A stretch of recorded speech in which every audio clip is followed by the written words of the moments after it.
Hi, I'm the one and only Sunflower. Um, I tried to I've been trying to debate this topic for a little while, but didn't really it didn't work out on the main channel, so we're doing it here. That's fine with me. I don't really have much else to say. That's about it. Okay. And ForsakenLogic, go ahead and introduce yourself. Hi, I'm ForsakenLogic. I don't really do the YouTube stuff, not yet, anyways. But I am a staunch anti-theist and very left-wing and very science-affirming. So, you know, Okay. With that out of the way, we shall start with the opening. Since Sunflower has the positive side, the floor is all yours. Okay, great. I'd actually like to start with a musical introduction, if that's okay. Go ahead. Okay, awesome.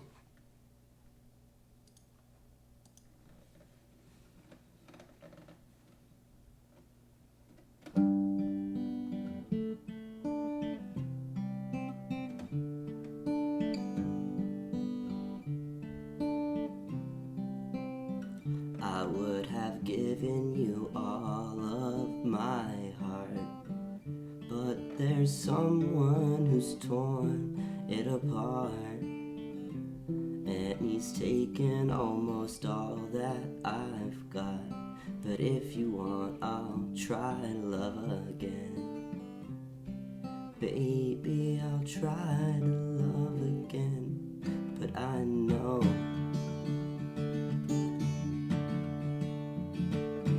the first cut is the deepest. Baby, I know the first cut is the deepest.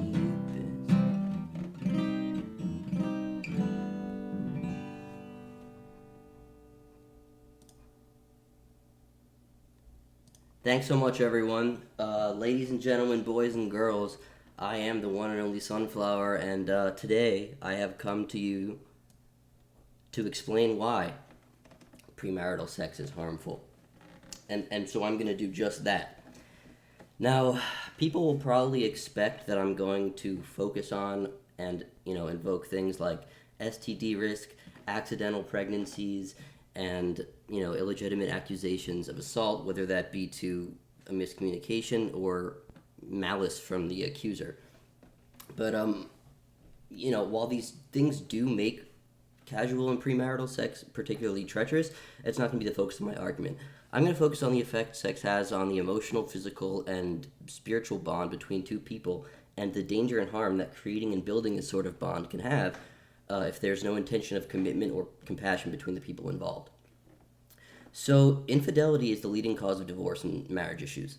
On a purely intuitive level, it's hard not to see how and why the number of previous sexual partners someone has before getting married is inversely correlated to the overall success of the marriage. Viewing sex as some kind of purely physical transaction or exchange of pleasure is obviously a catastrophic oversimplification. Lust over ex lovers is never going to have a positive impact on someone's current relationship, and you can't lust over ex lovers if you don't have any. As Cat Stevens said, well, he was covering someone else, but the first cut is indeed the deepest. Beyond the overwhelming data indicating premarital sex is bad for marriages, it's crucial to point out that premarital sex has no utility whatsoever. Any sexual urges or desires can be relieved via masturbation. The act of sex itself, as a way of relieving a hormonal or bodily urge, is no different than relieving that urge via masturbation. The main reason people in Western civilization regularly engage in premarital and casual sex is, in my opinion, primarily cultural. People see their friends doing it, they see it on TV and in media, and they're bombarded with far left rhetoric that encourages and promotes safe casual sex as healthy and good. A common justification for a couple to have sex before marriage is something along the lines of like determining if they're sexually compatible or not. This, of course, only makes sense if the individuals have already had sexual experiences and thus can measure how sexually compatible the other one is, juxtaposed against those previous experiences. If sex is something a couple engages and embarks in only after marriage, the possibility for them to be sexually incompatible becomes less plausible and kind of nonsensical. Just like any other drug, sex can be addictive, and sex or porn addiction is one of the fastest growing types of addiction in the modern world. Also, like any other drug, the user will seek out novel forms or stronger forms of the drug to achieve a high as they build a tolerance or become desensitized to earlier versions. This is absolutely true for sex and porn addiction, as is demonstrated by the rapidly never ending growing porn and prostitution industry, which develops more obscure and niche sexual content every day for the insatiable appetite of sex and porn addicts. It shouldn't be hard to fathom why this level of sex and porn addiction and the types of obscure, dangerous, and unsustainable fetishes that arise with it will be problematic, if not detrimental, to a marriage. Lastly, to anyone listening, if you find yourself justifying your engagement in premarital or casual sex, or even just pornography, because you feel as though it's too difficult or even impossible to be aroused without them, then please consider the possibility that what I'm talking about has already affected you. We should not measure how moral or appropriate a behavior is by how common it is or by how hard it is to resist. In fact, restraint and moderation are two of the most valuable things humanity has that separates us from beasts. Taking all these points into consideration, as well as the potential for STDs, accidental pregnancies, and illegitimate assault allegations, it's not hard to see why premarital sex is massively harmful with no distinct utility for masturbation. And that concludes my opening.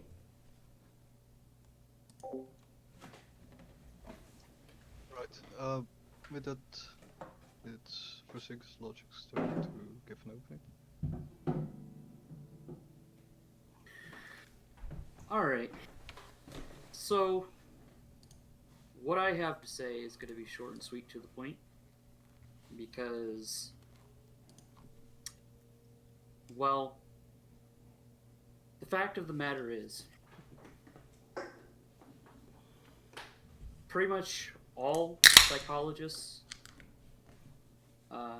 and most doctors agree that premarital sex is good, especially when you're looking for a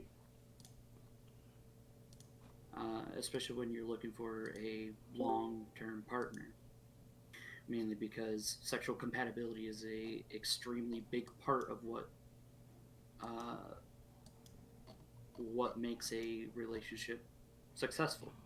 Of course, there's other parts, but it's a big part.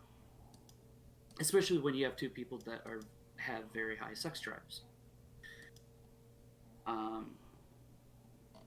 And not only that, but it is actually the opposite of what Sunflower said, in that actually those who engage in premarital sex before they get married with their partner have a better marriage and a longer marriage than those that do not. And I will link my source here after my opening here. But sex is extremely healthy to do. I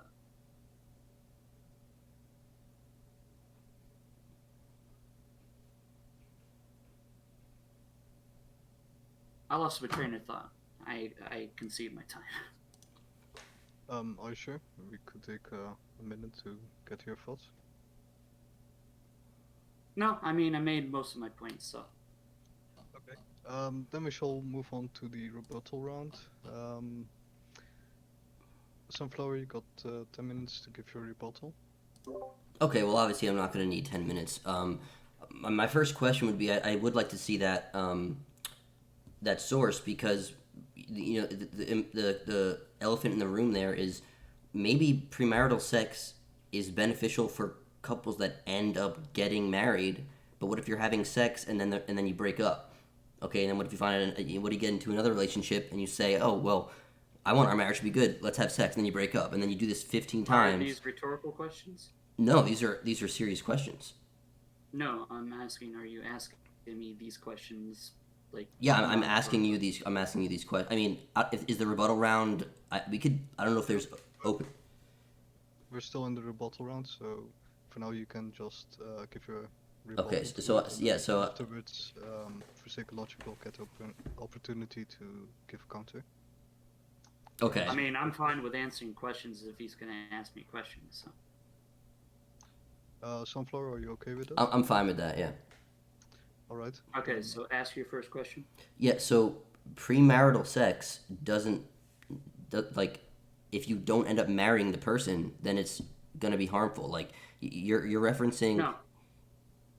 What do you mean no? No, it's not. What? But the statistic you referenced. The reason why you would have broken up with that person is because you were not sexually compatible. If you were to get married with that person after you've had sex with them, then sex for the both of you, especially if you both have high sex drives, isn't going to be fun. So there's a reason right there why you would break up with them if you weren't sexually compatible. No, I don't think you're understanding my question. That like No, I understood your question. It's a loaded question, though. Sure. Let me clarify then. So you stated a statistic that couples that had sex before they got married had better marriages than ones that didn't. That's only referencing couples that ended up getting married after having sex. So that's already. Well, the article talks about other.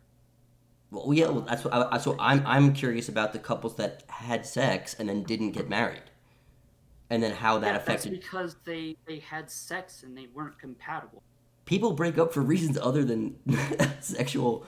Are you saying that every relationship, the only time people break up is because they're? No, of course not. That's fallacious. Well, then So then my point remains that if you start having sex with someone, the sex is great and it's the best sex you've ever had. Wait, well, let me finish. No, let me finish the point. If you have a girlfriend and the sex is amazing, it's the best sex you've ever had for both of you, but you hate each other and it's a love-hate relationship and it's toxic, and then you break up. Why the fuck were you girlfriend and boyfriend in the first place? This happens all the time. People are driven by sexual attraction. They don't actually love each other or have a productive relationship, but the sex is so good that they stay together. Then later in their life, they're in a relationship with someone that is more stable, but the sex isn't as good, and then they cheat, and then now you're all fucked up because you had these previous sexual experiences that are sort of like. You're lusting after, that you're nostalgically lusting after of, oh, remember when the sex was so good with the crazy girl, and now you're not going to have a stable marriage because you have that. You're always going to be juxtaposing your current sex life against that. That's what I was referencing. So like that's a larger portion of people when they have sex that's premarital don't end up marrying that person, right? Like the vast majority of. Yeah, so then the statistic you cited is a very small amount of But there's people that other have sex. reasons why they're having sex. Such as? We're a very sexual fucking species, so I don't understand why this is such a problem for you, Sunflower. That people aren't getting married to the people that they're having sex with. Did you listen to my opening? Like I made it points. What do you mean you don't? They were wrong. Well, but when you say you don't understand why it's an issue to me, does that mean that you don't understand my points, or do you want to point out? No, it's not that I don't understand your points. It's that your points are bad points. Okay, so what's the benefit of having sex with someone instead of masturbating if you're not married to them? Well, one, it feels really good, and it is very fun for the both parties. So is heroin. Wait, what? No, there's not two parties involved when you do heroin. There's only one party. Is there two parties involved when you masturbate? No, there's okay. One well, party. Then you could do heroin with your girlfriend. Okay. That's great. It feels good. I suppose. Yeah, but What's why? the argument there? Maybe you wouldn't want to do that because something feeling good. I hope that as a species we've progressed beyond that as being a justification for an action that could have consequences beyond the fact that it feels good. Well, I mean, the point is to fucking if people are gonna fuck, okay? That's no, just, I reject just that. Well, I reject that. Yeah, no, you reject a fact then. I reject. People are going Well, to no, no. fuck. I reject the Kids fact that are that gonna makes it fuck. okay. People are gonna murder and rape too. But the point is to teach them safe ways to fuck.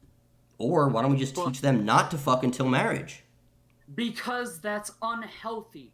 How is that unhealthy? What? Doctors agree Wait, that wait, it's wait a second. unhealthy. Psychologists What do? agree that it's unhealthy. Oh, really? What do they say is how is sex healthy in a way that masturbation isn't? Please inform me. It is just as healthy as masturbation. Just as healthy. So then we can just masturbate. Yes. So then why have sex? But the point is, Sunflower. The point is, you're in a relationship, right? You wanna marry this person. There's a lot of aspects to marriage. Well, you don't necessarily want to being marry sex. them. You don't necessarily want to marry everyone you're in a relationship with. No, of course not. But you're fucking going off from this weird fucking point of everybody wants to fucking marry everybody that they fuck or something. Wait, what? What? No, I never said that.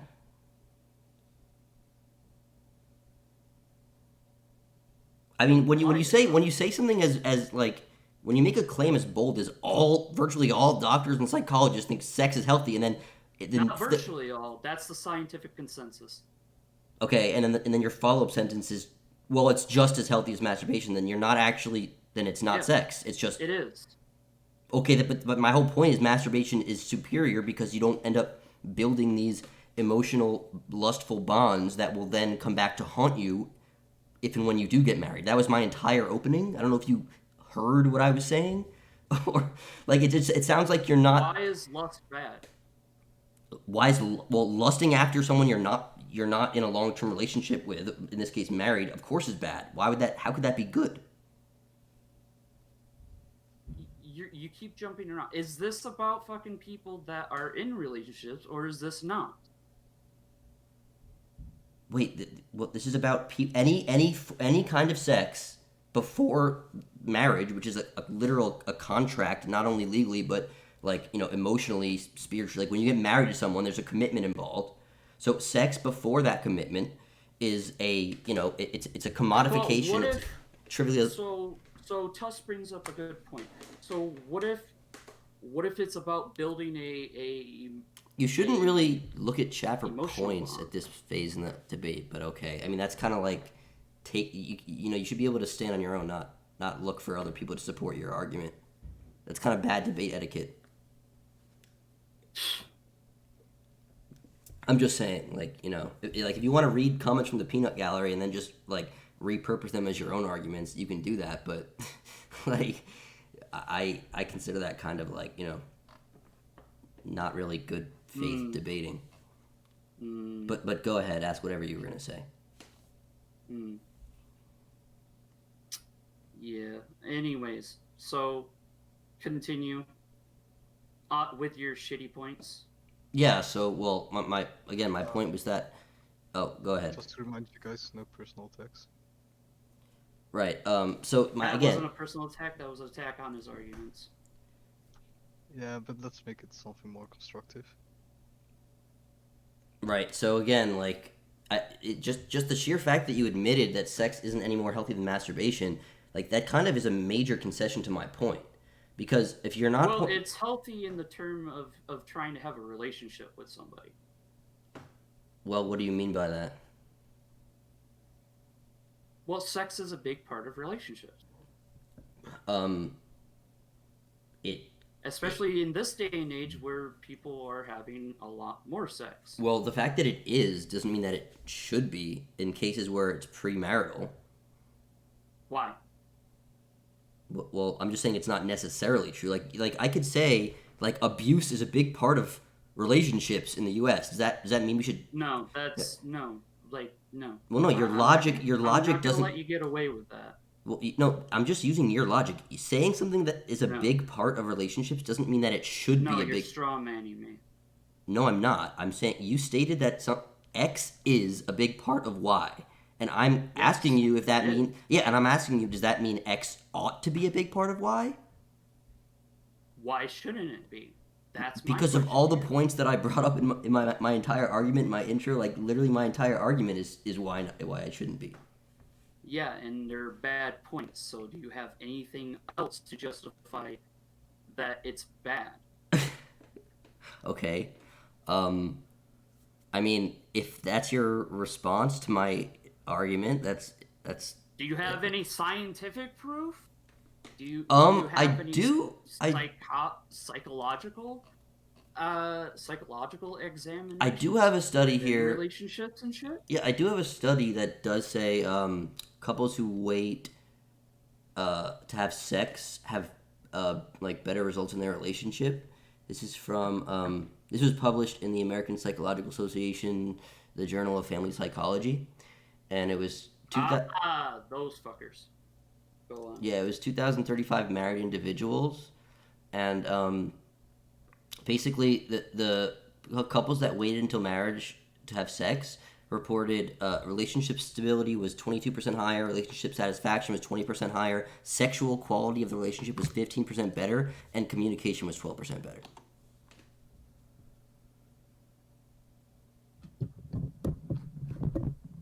Hmm.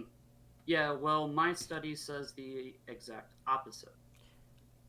And this I is would from an yeah, actual. I mean I would have to take a look at that study, but that's fair. Well, I mean you directly asked me. I didn't bring that up, like that wasn't actually one of my I didn't bring that up out of nowhere. You asked me a directed question, and I know, yeah yeah. So I like know, yeah but but the fact is that I searched for the same exact thing as you did, probably. sure, that's possible. Yeah, I mean that's fine. Yeah, and the family association is very, what's the word? Not credible. Credible. Oh, are they not? I didn't. I mean, No, if I didn't, I'll be honest. I didn't vet the specific journal, but um, I don't know. Like, I guess isn't the APA at least like? Are you saying that that specific journal is not credible, or the American no. Psychological Association is not credible? Hold on. You said the family, Yeah. not the psychological association. Well, that journal like is I guess part of the American Psychological Association. No, no, it's not. Okay, I mean according to the study it is, but maybe it's not. A study can Wait, say the that journal the elephants Journal are of Family purple. That doesn't mean Psychology. that elephants are purple. If you Google the Journal of Family Psychology, it says right here it's a peer-reviewed academic journal published by the American Psychological Association. It's the first Google result. The first Google result. Are you saying it's not? I mean, it's literally it's true. Anyone can check this. I'm not making this up. Could you perhaps link that in chat? Yeah, I'll link that. No problem. You really grabbed the first fucking link that you saw. Well, I checked that it was a legitimate link. Obviously, I just Jesus Christ. dude. I just pasted it in the chat. You can look at it. It's published by the APA. Like, what? Are you having a moment here, or what's going on? No. I just find it hilarious that obviously you have no idea how to like actually look for sources because But I clicked on it. I didn't read the text out of context. nobody ever. Number one rule of finding sources: never look at never choose the first thing that comes up on Google. In this case, the first result in Google takes you to the APA's website, literally apa.org. Mm-hmm. Like, are you feeling a little bit humiliated right now, or how are you feeling? No, Like, can we do no, I'm perfectly fine. Well, you just like hysterically cackled at something that you're blatantly wrong about, right? Like, it's at This this is a point. non sequitur, by the way. Go on. How was this a non sequitur? You just spent you deliberately tried to point out that this wasn't credible. Then I said, "Oh, it's published by the APA." You said, "No, it's not." I googled it. It is. I posted the link, and now you're just like No, frantically scrambling for but the excuses. family association is no, they're they're they're not actually a part of the APA. I don't know what exactly you mean by that. They're published by. If it's published by the APA, what do you mean it's not part of the APA? I mean, like, this is your hill. You're dying on this hill, not me. It looks kind of sad. Like you act like you were familiar with it, and then you just got proven completely wrong. So it's just kind of like sad, in my opinion. I am familiar with it. Okay. Well, I think we should probably just move on at this point. I mean, Yes, that's what I've been trying to say. Fucking move on. Well, you brought it up. You tried to say the source was illegitimate in the first place, and then. Yes, it is. It's yeah. Okay. All right. Let the record show. Let the viewers decide how that exchange went. Like, I think it speaks for itself. But I mean, facts are facts. You can't deny facts.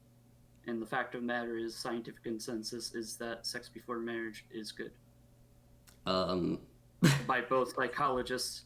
Why would you sign up for a debate if your argument is literally just facts are facts and my position is factual, end of discussion? Like, you don't sound like you're prepared to have a back and forth. You sound like you're kind of panicking, like you're frantically, No. just like searching for excuses or ways out, and at this point you've resorted to. No. Well, you don't even have an argument. Your argument is just facts are facts. Like, Can we go on? Yeah, I was ready to go on that. You brought up the facts or facts thing, like as if I can. How can I ever respond to that? Like, facts are facts. I'm right. Well, I guess the debate's over. Like that. Like, what? That's not how debates work. But okay.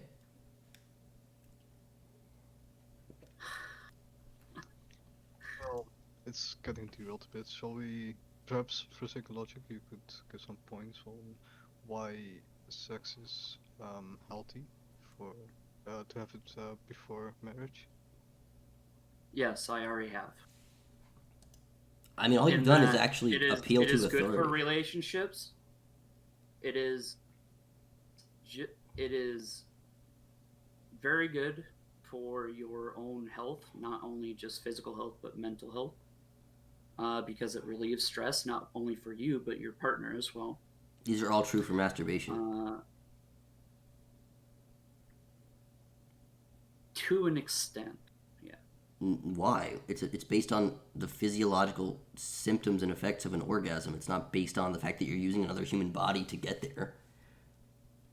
Well, no, it's more so it's a psychological proponent of you love this person, you want to fuck this person, so you fuck this person. Yeah, well, okay. So I agree that that's good if you're gonna be with the person forever. It's not good if you're not gonna be with the person forever. No, it's perfectly okay to fuck. Does it build a bond? Does it build a bond? Yes, it does. So why would you want to build bonds with people you're not and then marry someone else?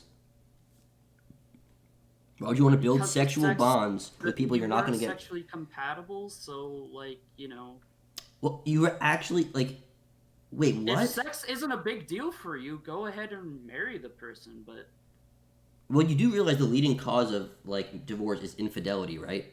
Like people's sexual urges. Yeah. Get to them. Yeah, that's not. And you know why that is? That's less common in couples that waited to till marriage to have sex. Not. Yes, it is. It's absolutely more common. You're wrong. Well, you're wrong. I have data on that too. Hold on. Let me pull this up here.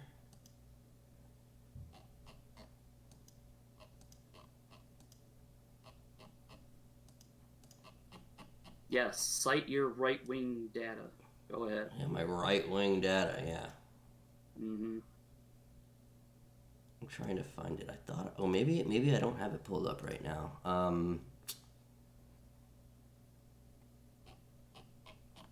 If you don't have it, can we move on? Yeah, I thought I had it. Get back to it. Yeah, that's fine. I thought I had it pulled up, but I don't. Okay. So, thing is though, like, the problem is, well, there's a lot of problems, but one of the main problems is that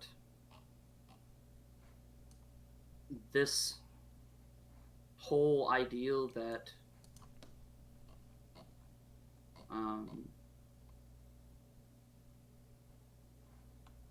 you shouldn't have sex before marriage.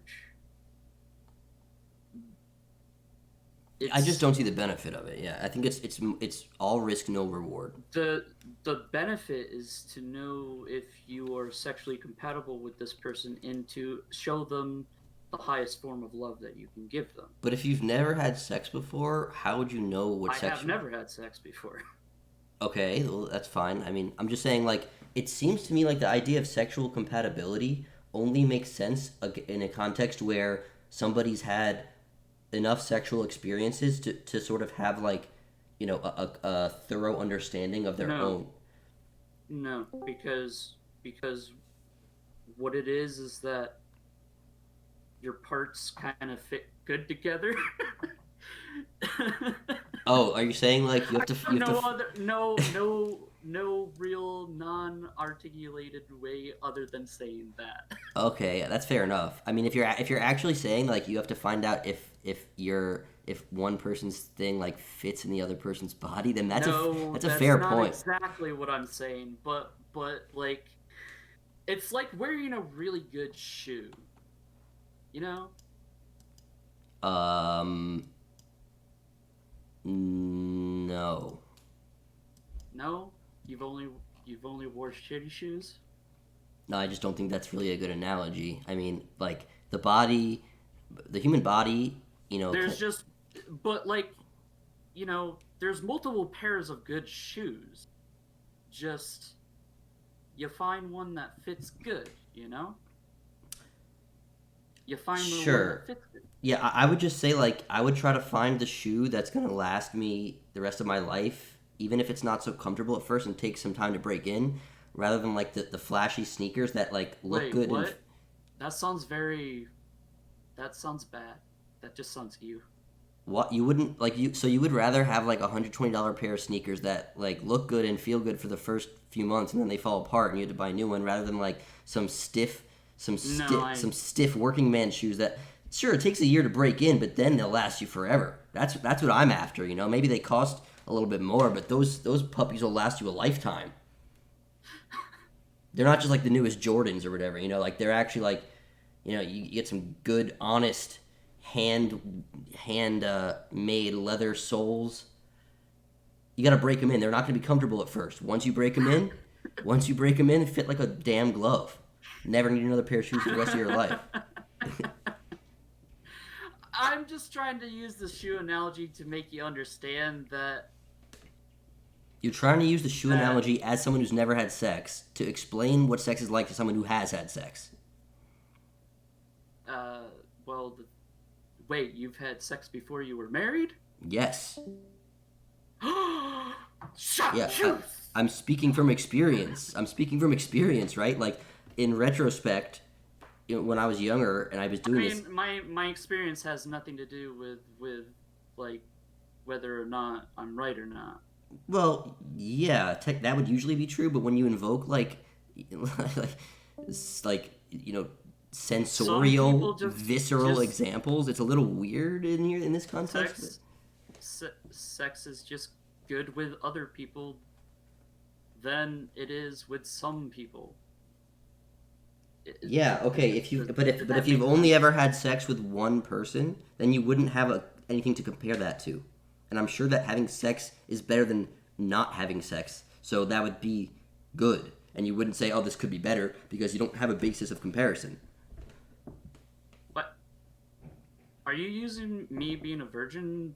No, I'm saying if you wait until marriage to have sex, and this is the first person you're having sex with, you're not going to be thinking like, oh, this could be better, like because you've never had other sex that you can compare that sex to. This is like, you know what I mean? But the thing isn't that. Okay, so let like have you had like really fucking good sex? We're not going to go there, dude. We're not going to go there. That's obviously just But that's how it is. well, no, it's a little just too personal. you I mean, have I really didn't good sex with people that you're compatible with look. sexually. We're not going to go anywhere. That's too personal, obviously. Like, no offense to you at all, but I'm not. I don't think that's appropriate. Eh, You could just say yes or no. It doesn't. I'm not Doesn't going matter. to. I'm not going to. I'm sorry. That's not relevant. Okay. Yeah. But anyways, my point is that the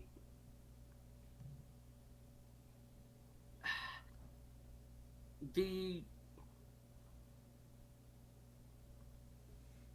just some people are more compatible than others, and it's in having really good compatible sex with this person that you are compatible with, and also really loving this person and showing them the greatest amount of love that you can, because sex is the ultimate, like, it's the ultimate show of love. Mm-hmm. Go on. That's good. Well, that is good, but I don't.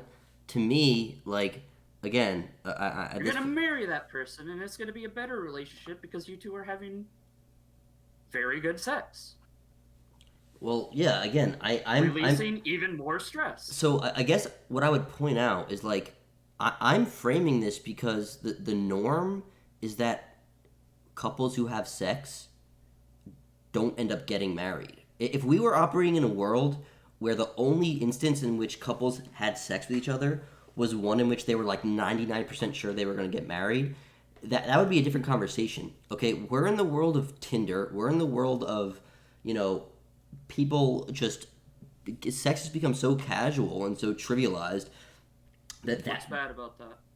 well, what's bad about that is that by the time most people, I think, get married currently, they've had so many sexual experiences and so many possibly like sort of devious sexual experiences, as in like, you know, there's something to be said about like taboo. Why does it have to be deviant? It doesn't have to be no, it doesn't have to be devious at all. But there's something to be said about like devious sexual interactions being enticing, and you know, I guess one of the I mean, if you're into certain things, I mean, well, I mean, like, do you think most porn is just like heterosexual married couple has sex in the missionary position, or do you think that most porn is, you know, invokes some kind of like devious or you know, mildly taboo thing? no, most porn that I see is just guy stick in girl and does the thing. Okay, well then you're watching That's it. pretty shitty porn, dude. You got to get onto that. You got to. No, I'm just kidding. But I think if you like Google like the most searched. That's literally the most common. No, it's common not. No, it's not. porn. Google. No. Pornhub has published data on this. Look up the most commonly like searched keywords. They're all like Yeah, but fetishes. like, They're not like missionary. Masturbation kinks are different than fucking sex. No, they're not. No, they Yes, are. they are very No, much different. no, they are not, sir. No, they are not, sir. Yes, they are very different. No, they're not. One of the I main can reasons attest to people that. seek out, well, okay, but you can look at the data. People that are addicted to porn eventually usually turn to like prostitutes. No, yes. no. People cannot be addicted to porn. Oh, pfft, It can be very habit-inducing that's because absurd. of the dopamine, but that's literally everything, including fucking cigarettes. Anything that gives dopamine can be addicting in that way. Well, wait a second. Then what's cigarettes aren't addicting? You're saying? No, they are. Well, so wait, you're comparing porn to cigarettes. No. I'm sorry. Then can you clarify? I'm kind of lost on that example. No, I'm saying that by your definition of porn being a addiction, literally everything that gives you dopamine would be Well, what else In gives you? addition, Wait a second. There's not that many things that like require very very specific behaviors and induce discrete. Um, it's not about the behavior; it's about the dopamine response. no, okay. You have to do a behavior to get that. You don't just spontaneously orgasm when you look at porn, right? Like it's stimulating, and then What? You don't like masturbating? no, what? Do you What? think it's you or something? No, no. Like, Listen. what's your problem with No, masturbating? I'm trying to address your point on addiction not being on porn addiction not being real because that's important. Like, if you're only able to become aroused and reap the benefits of the dopamine burst of an orgasm via the stimulation you get from porn, that functions like very much like an addiction. Okay, like But so, you, but you don't also achieve orgasm through porn. but you You need you also arousal achieve to. it through Well, yeah, sex. yeah, but you need a. Well, yeah, that also. But again, this is furthering my point. The higher your standard for arousal is, um, the harder it's going to be to achieve Mm, orgasm.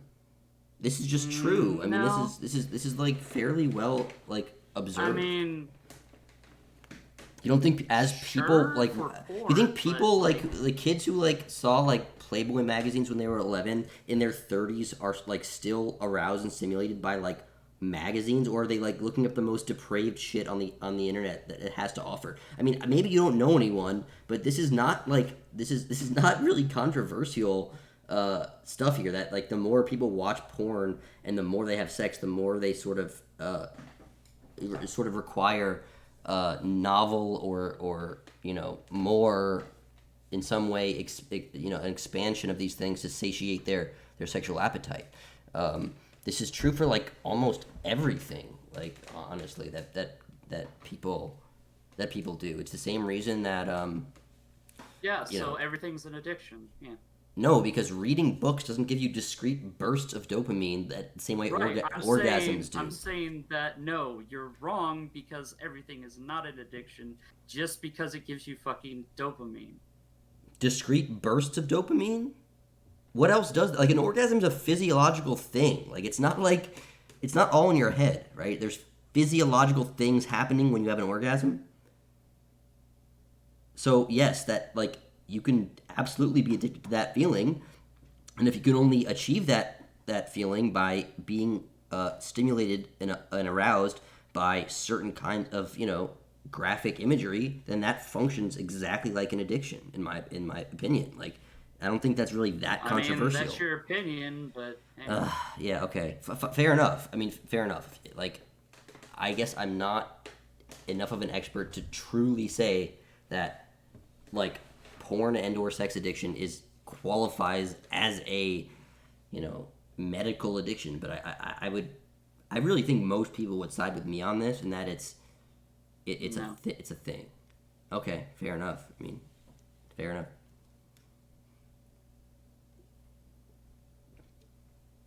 So, I mean, I'll let you lead in with another point if you want. Well, I mean, I guess at this point, again, even though my argument wasn't originally intended to be framed like this, I think it is useful to invoke the risks in terms of STD risk, accidental pregnancy risk, and Yeah, potential. wear a condom. Yeah, do that. We need to teach people to wear condoms.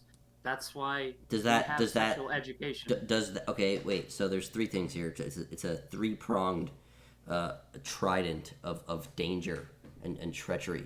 It's potential STD risk, potential accidental pregnancy, and then the big one that's happening recently is the potential for an accusation of assault or rape. And now listen, I'm saying this is possible Um, from either A, miscommunication of some sort, or B, malice on the part of the accuser. I'm not saying this is common, and I think actual sexual assault is a problem, but more and more you do see instances of sexual yes, interactions. I can attest that it is real because I have been sexually assaulted. Yes. Okay, then right. So again, every time if you're engaging in premarital sex, you know, the possibility that you could be accused of, you know, assault of some sort is always going to be But the there. thing is, it's consensual. Well, yeah, What I'm it, talking it about seems is a consensual at the time. consensual. What I'm talking about is a consensual act between adults. Well, there's documented cases of one party in alleging that it was non-consensual after the fact, even though it was at the time. Right? Let's put it this way. That's Sure. less likely to fly in court if you're married. It's still possible. It is definitely still possible that a person can assault their spouse. I'm not You saying. can rape your spouse. Oh yeah, no, it's definitely possible. I'm not in any way saying it's not possible, but it's way less likely that someone would try to implicate their spouse that they're in a contractual legal marriage with, right? Whereas like maybe your college hookup, it seems like what do I have, you know, maybe you're embarrassed about it. There's just it would make more sense even though I'm admitting that illegitimate assault accusations are a very very small portion of accusations, within that, I think married people are an even smaller, infinitesimally small.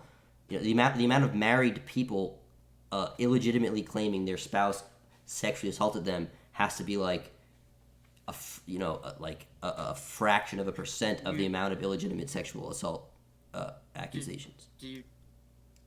So the thing is, this is a bit of a different topic that you're going down here.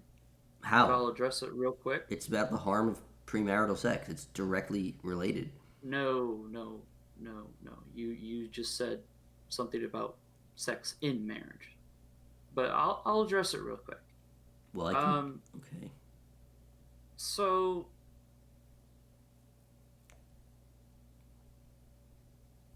the thing is, though, is that the reason why you don't see more allegations from spouses is mostly because divorce is a very messy and shitty process that is extremely expensive. So they try to appease their partners when What- they're in a shitty relationship like that. Interesting theory. I mean, Not to mention that they are scared of retaliation by their partner while they are still married. whoa. Not a theory, fact. Wait a sec. Well, no, it's obviously a theory. You just made it up off the top of your head. I could literally No, hear it's the not. wood burning. I could hear the cogs turning in your head as you came up with that. I'm not saying it's wrong, but you clearly No, you weren't citing anything when you said that. You were just kind of like trying to rationalize it in real time, which is fine. Which is fine. That's what a debate is. No, but wait. this is something that actual fucking No, it's like, not, dude. What's your source? victims of- If you're gonna ask me for my premarital source, sexual if you're gonna ask me for my source, then I'm gonna ask you for your source on that. Even though I'm not a source Sure, this checking is a guy. different debate topic, though. No, it Very isn't. different. No, it isn't. Yes, it is. No, it isn't. The reason it's not is because what I'm saying is when you get married to someone, Non sequitur. what what? Yeah, it like I all I said was I'll address it real quick. Now let's get back to the actual topic of premarital sex. Yes, I'm saying premarital sex is more likely to result in an illegitimate assault allegation. You just agreed to that in so many words. No. No, I mean, didn't agree. you agreed to it, but you said that it was because they were like, you know, acting in a way of like sort of to appease the spouse. That's what you're. What? No, that was that. Oh my god. The thing is that you were saying about marital sex in your argument, and I addressed your point on marital sex. It wasn't about the premarital sex thing. It was. It was absolutely. How could No, you can't you are you can't tell me what I was Dude, goddamn responding to. the word premarital sex, the concept doesn't make sense unless you're comparing it to post-marital sex. You can't just. No? Yes. Have you ever heard of a thing called casual sex? It's either premarital or marital, regardless. Like, what are you saying here? How could I not? You're saying I can't talk about marital sex in a when the debate topic is No, I'm not premarital saying sex? that. It just has nothing to do with the actual argument. What? There's only two. We're only talking about two things here: premarital sex and marital sex. I'm saying premarital sex is harmful, and the only way that's even possible is if marital sex is not harmful or less harmful. How, like, invoking marital No, sex is obviously appropriate here. That's a false dichotomy. No, it isn't. It's the only dichotomy of this whole topic. There's one dichotomy in this debate topic: premarital sex versus marital sex, postmarital No, sex. you said no. That's false too, because it's about, is premarital sex bad Yeah, as opposed to what? as opposed to premarital Postmarital. sex being good. Well, yeah, okay, and I'm saying it's bad because, like, I'm giving you reasons why it's bad. Well, Like, I don't like. Okay, so I don't dismiss the fact that yes, there are allegations against people that exist. Whether or not they're true or not doesn't matter. you've never heard of like an angry, bitter ex, like, trying to sort of smear. To the argument itself, I should say. You've never heard of like an angry, bitter does ex levying a false allegation on their like boyfriend or girlfriend or ex because they're so angry that this happens. Sure, people do that. Yeah, yes. this is less likely to happen if But- you're married. but let's consider if they were true too, Of course. But because it's innocent until proven guilty, right? Instead of guilty. Yeah, Until I proven think that engaging, if you're married to someone, it's a commitment. People don't get married like willy nilly. Like I think people have more compassion on average, and devotion and commitment to the people they're married to than the people they're in a premarital relationship with. So Now, no, I mean, like, yes, they can, but no. Like, you can have just as much love for somebody. I'm talking on as average. being in a I'm marriage. speaking on average. Yeah, you can. Well, no, there is no. Every relationship is different. Do you know what an average is? Yeah, I know what an average is. So saying every relationship is different does not disprove that there's more compassion and commitment in marriages than non-marriages on average. That's not But a rebuttal to that. But that's not true because. Because what? Because there are people that have more compassion. No, when they we're don't. talking averages here. Averages? Yeah, but like, you posted it in a way that it was. No, I didn't. I said average. I said average at every single. I said either Before. average or more likely. I never said by definition a married person is always going to be more committed. You did, or though. no, I did not. Let the record show. Go And then back. after the fact. Let the record show. I did not say that.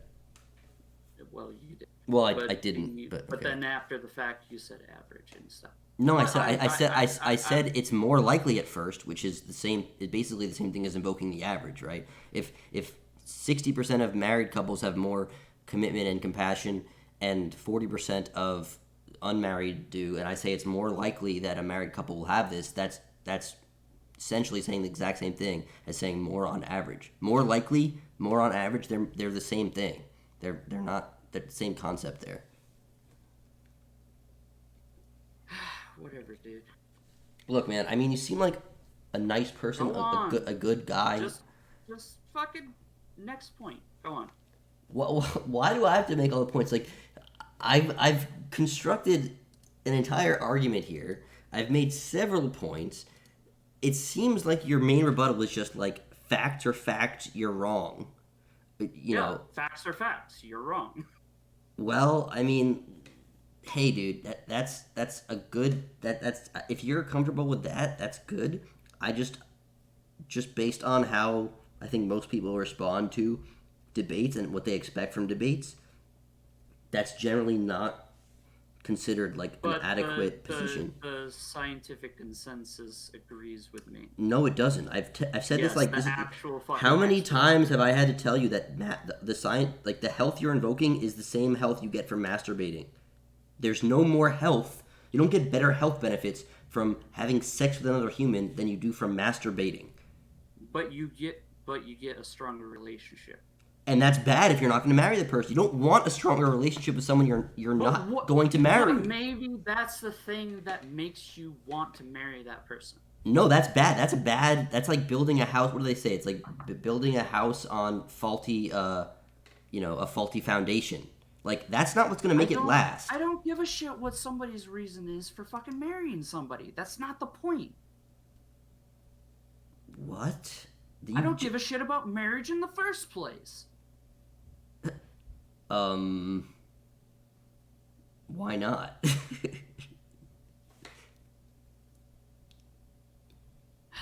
Why don't you give a shit about marriage in the first place? Because it's just a fucking societal construct. Are all societal constructs bad? And it's perpetuated by churches. Like the law is a societal construct. Should we not follow the law? Well, the law doesn't say that I have to get married. I know, but you were saying that marriage is bad because it's a social construct.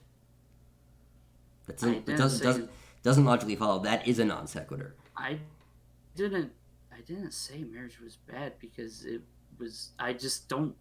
I don't fucking care about marriage because it's a societal construct. Okay, well, ask. I encourage you to ask people over 60, married or unmarried, right?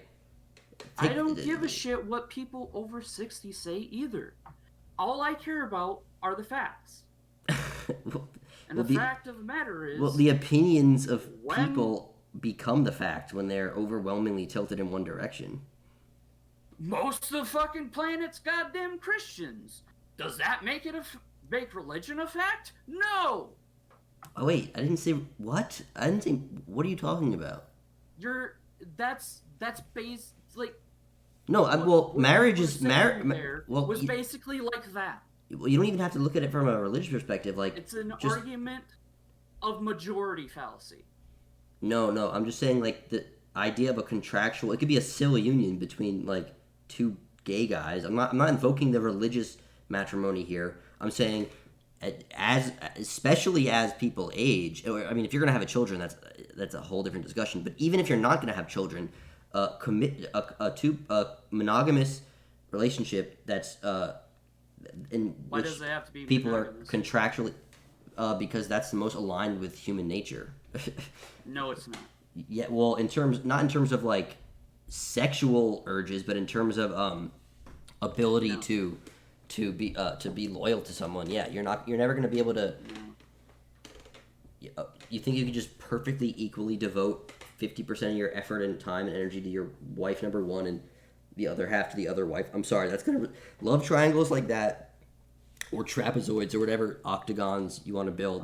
They're gonna result in tragedy. You don't see polyamory is completely valid and it does. Yeah, work how many happy old polyamorous. Retired couples do you see that are polyamorous? Zero. It's a stupid idea that like kids in their fucking 20s and 30s think they're gonna do, and then it never works. They end up miserable. That's because society pushes. No, it's not. No. This is trash. This is trash. Well, I mean, if you're gonna say that that's trash, I think your entire point is trash. But, anyways. That's nice. Yeah. Yeah, I mean, anyway, again, between the things I brought up, between the, building a strong bond, the likelihood that you'll be lustful and nostalgic for these sexual experiences after you break up with the person. What do you mean no? Like, no, okay, that's a rude way of interrupting. So what you're saying is not a thing that happens. Yes, it does. Usually, when you've broken up with somebody, it's because you weren't compatible either. No, it's not. Sexually That is or a different bullshit. way. That is or a different way. So you're nostalgic, you're lustful for the sex, but not the. No. Yes, people love their toxic. Dude, are Why you the kidding? fuck would you How fuck many? You've somebody never. that was toxic to you? Do you have a lived experience where people like, oh, my crazy ex, we had the best sex, but it was the worst relationship? This is so common. Like this is everyone's relationship in their early 20s. Like, oh, the sex was great, but like it was so fucking toxic. That's like everyone. You don't how many. How old are you? That's not relevant. I'm sorry. You can try to ask personal questions again, but it's not going to work. But like you're acting like this is some kind of foreign concept that like there's currently a lot of people in relationships that just literally they like brag about it almost. They're like, I fucking wait. There's a song about it like Well, I'm 22, by the way. my ex ain't shit. Man, why you ain't leave him? Dick too bomb. Dick too bomb. Have you ever heard that song? It's literally a song about what I'm talking about. Like this is not. I'm not making this up. This is absolutely a thing that exists. Like Yeah, I don't discredit that it's a thing that exists, but that's not the average. I would say that most people like I mean that's an interesting question. I think most people by the time they're married probably have one sexual experience in their past that they're like fond of and like sort of like say like was great and like they kind of miss it in some way. Like I don't know. I don't know if that's the average, but it's definitely like I would say common. Like it's a common thing. You can say that, but I admit I do not have stats to back that up. That is definitely just my personal like from where I'm standing observation, but yeah, absolutely. I do not have stats on that. No.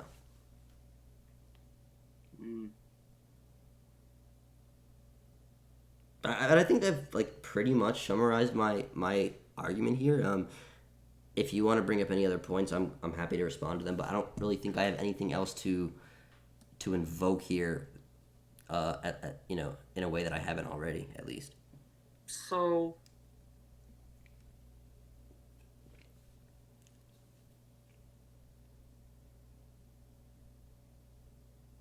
the thing is though is that you would agree that it's bad to marry somebody that you're not quite fond of, right? That you're not quite fond of. I mean, that's vague, but yeah, I would when you take it on you know face value of that sentence, yes, I would agree with that. All right. And do you think the fact of the matter is that you're not fond of somebody after you've had sex and were married?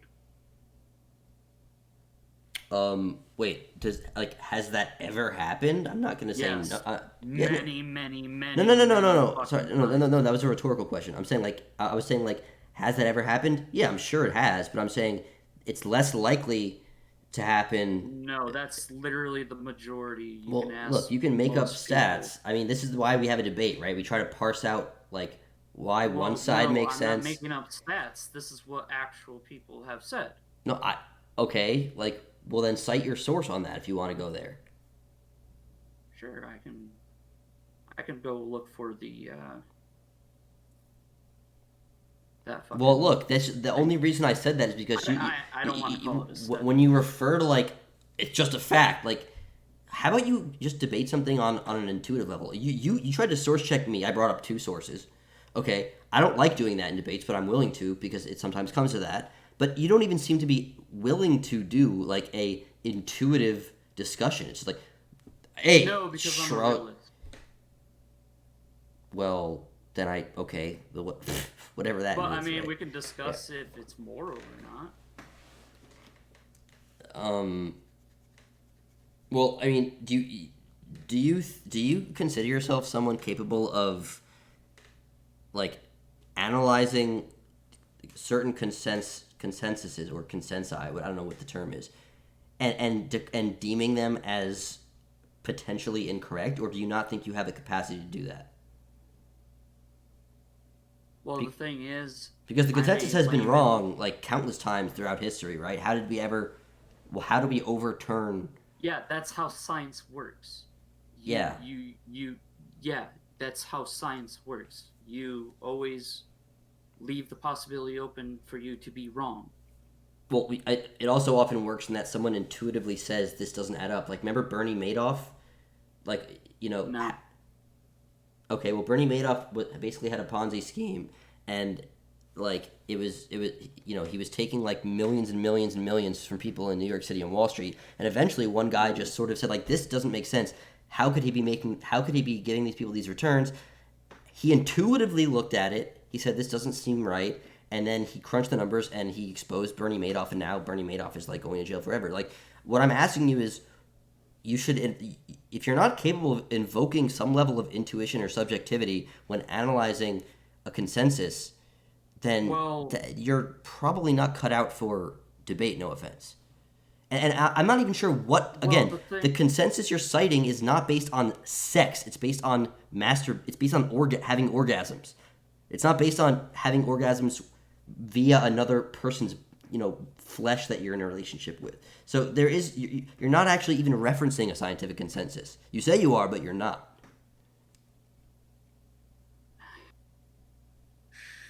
I mean, I think we've reached to the point that we are just gonna disagree. Fair enough. Do we have So any questions? I think it'd be good if we go to just Q&A now. Yeah, sounds fun. What points you guys want to bring up or discuss? No, no closing statement from me. Okay. ForsakenLogic, do you want to give a closing statement?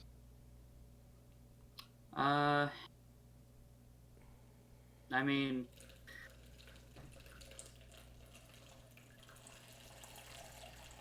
not really, no.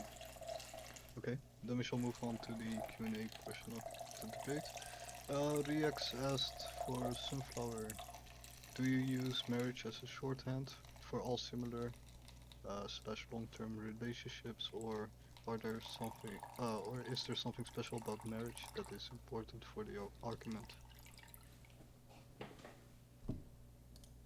That's a great question. Yeah, so I think the contract is actually what distinguishes marriage, but in principle, what I'm saying could apply to a hypothetical couple that had the same level of sort of like commitment that you get without the quote unquote piece of paper, but like it's just like I can't really imagine that as actually ForsakenLogic said, like the fact that divorces are sort of sticky and expensive, it's like you're more motivated to try to make the marriage work because of that, and I think that's actually a good thing.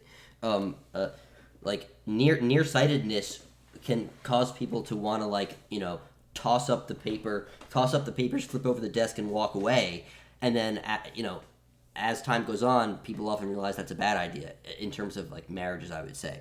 So I am speaking about marriages because I think something about the contractual obligation, and the sort of the way that makes it official, I think that brings something to it, but I don't think it's an actual necessity for my argument as much as it's like a kind of like in very very very very rare cases would a couple have the same level of mutual commitment and devotion without some kind of official contract of some sort. So I hope that answers the question.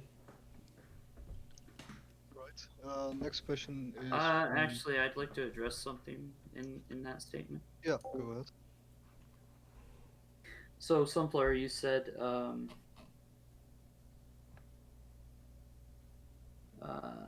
you said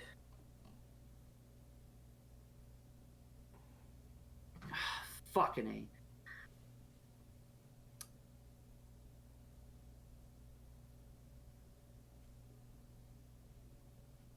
What did you say in the middle there, Sunflower? So I basically said that like the way you referenced that divorces are sticky, expensive, they're sort of frustrating, they can take a lot of time and energy. Like the fact that that's true does make people motivate people to try to make their marriages work, which I think is actually a good thing, even though And it's yes, that's right. where. Okay. Thank you, Sunflower. Uh, but if you're going to try to make it work, from experience with my own parents and also from what I've heard from other divorced couples and from divorced couples on the internet, uh, uh, trying to make it work actually hurts you in the long run due to the mental strains. That's I'm sure that's definitely true in some instances, but I would say that more often than not, it's better to try to make it work than to But if you're trying to make it work with somebody that you fucking hate, you know. right, and that's why it's important to have the option of divorce for sure. But I'd say that there's kind of a threshold where you should at least try first. I don't, I agree that it's going to be problematic if the marriage is just absolutely disastrous, and then for the next 40 years you're both just phoning it in. Yeah, that's definitely not ideal. But I think that in America, it's at least divorce is while yes, it's not a I don't smooth. think we should have marriage at all in the first place because of that reason. Because divorce is expensive, sticky, and just overall bad. It'd be better if we could just separate if we hate each other. Yeah, well, that's an interesting concept. I would disagree with that, but I think that we would have to probably set up a different debate for that because, when I think about that, I think about all the times that happy couples have wanted to do that and are probably glad they didn't in the moment do that. Like the amount of like There's nothing frustration. stopping you getting back together if you separate. Well, then you're never really together in the first place. If there's nothing like Yeah, we're we're serial monogamous. That's what we do. um, Some of us are polyamorous. Some of us just don't well, really okay. like being tied down at all. Yeah, but my point is Like, contractual obligation you know, is good. Like imagine, okay, imagine why a woman. Okay, honestly I think contracts are shitty. okay, imagine you have a child and the kid is screaming and crying and Most you're really pissed off most at it and you're like, "Ah, I'm going to throw the baby out the window. It's pissing me off. It's crying and screaming." And there's no repercussions for that. A lot of babies might die, but if you realize that it's illegal and you might get arrested if you do that, then you don't and then you realize, oh, "I'm so glad I didn't throw my baby out the no, why window." what? Yeah. No. That's not that's what? Yeah. That's a shitty argument. Why? Because do you really think that like people want to throw babies out the window if there Some wasn't a law people do. preventing Some them? people do kill their toddlers because they won't stop crying. Yes, some people. Yeah, and if it That's a huge minority. well, and if it wasn't illegal, I'm sure more people would do it. No. Yeah, I would be willing to bet yes. Oh. I mean, what instance is Okay, there? move on, Flat. Any crime that any crime becoming legalized is going to result in more instances of that crime. Just like But it's not. by definition. Flat, go on. Just go on. Next question. The next question is asked by Tus. If sex before marriage is so bad due to sex being like a drug, what makes sex within marriage okay? Using your earlier example, would heroin be within a marriage be good? And that's for Sunflower. Yeah, it's a good question. Well, in the case that I was invoking, sex being like a drug, I was actually invoking like like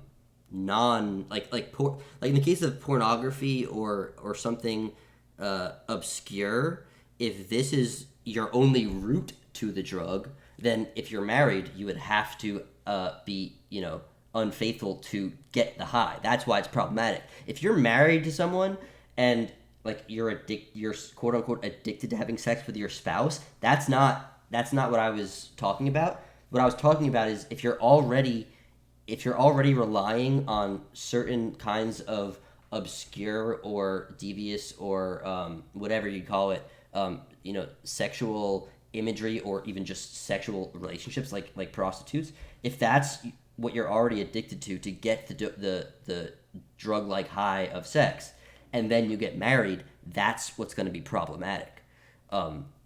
So yeah, it's not that like the nature of liking having orgasms is bad. It's that if you're relying on something that involves some level of non-monogamy, or something along like those lines to get that, then it's going to be bad for your marriage because spouses generally don't like when the other one is like, yeah, sorry, you don't satisfy me in bed. I have to go have sex with hookers. That generally leads to like the end of a marriage, but I guess not in all cases. No comment. All right.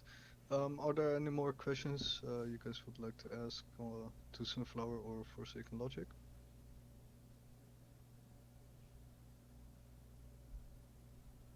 By the way, second debate. I'll get better at that. I have a question for Sunflower though. Okay, go ahead. Go ahead. Why you hate porn, bro? I guess I wouldn't say I necessarily hate porn as much as I would say I think it's harmful. It's way more harmful than people realize, and it's often not used responsibly because the people that use it are generally, or at least when people first get exposed to it, they're just, I think, in my opinion, and I think most people would agree, too young to be consuming pornography responsibly. We're talking about most kids probably get exposed to it at this point, like 11, 12, 13. So there's something to be said about like, an adult like realizing what they're doing, and a adolescent or pubescent person like being so stimulated by this stuff and sort of consuming it like mindlessly. So that's what I would say on that.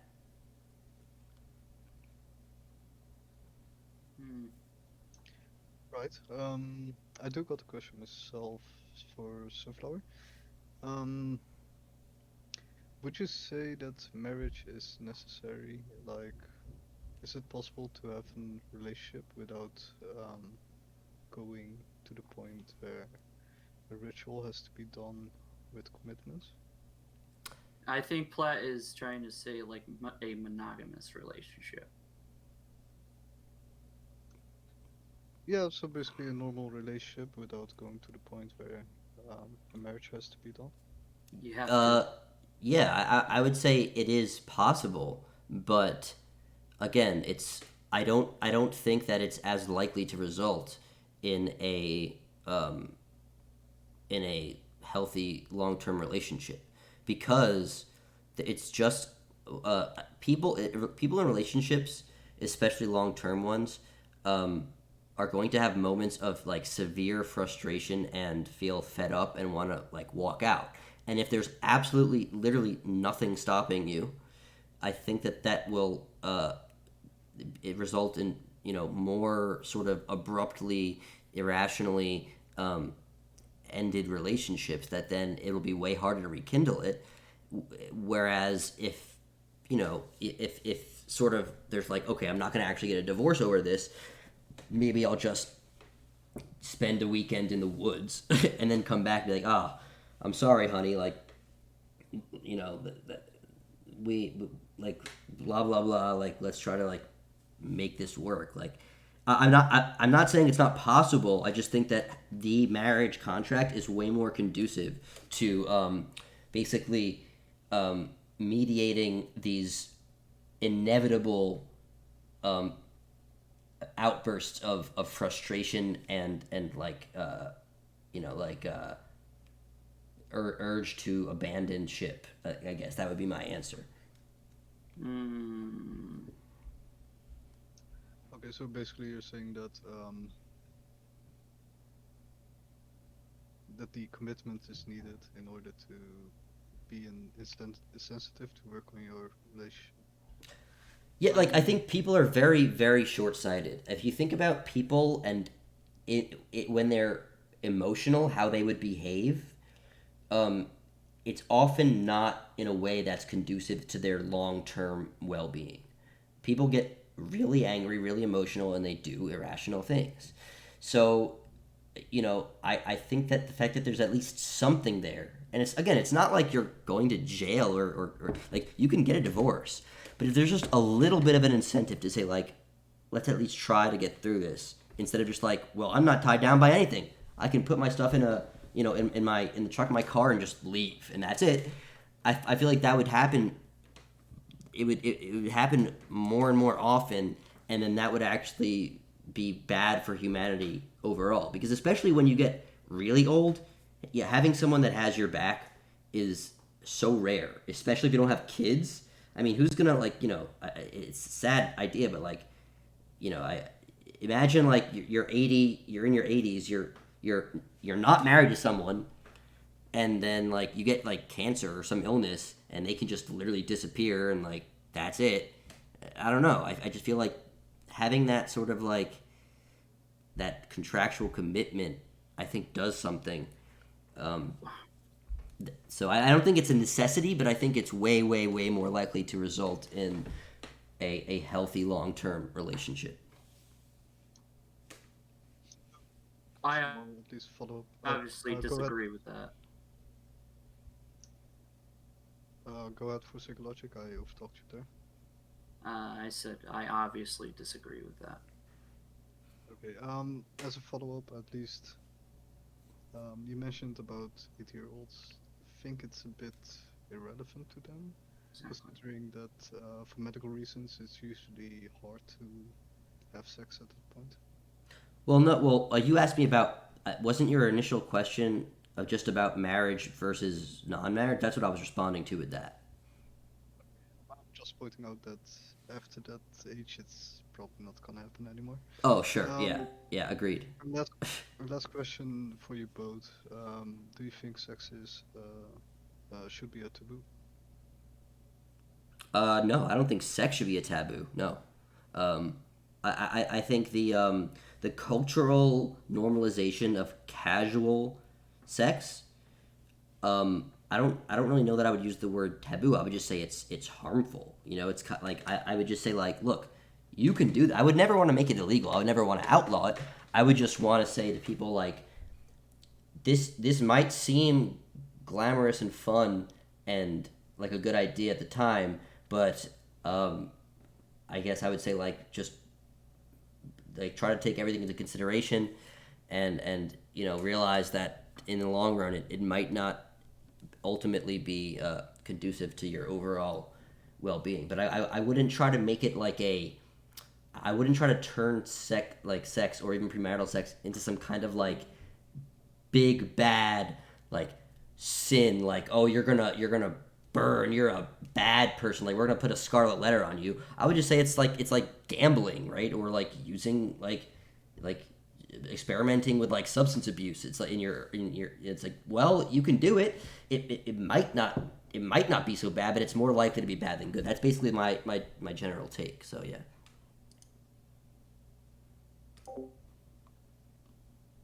No, that's not a common view, Reacts.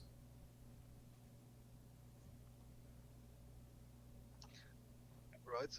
Do you want to give a response to that for PsychLogic? Or What was the question? do you think that sex should be a taboo? No, obviously not. I mean, the fact of the matter is, like, the entire consensus is on my side, and doctors are on my side.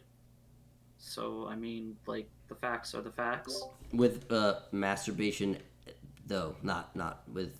Yes, with sex. Yes. Well, right, but you keep.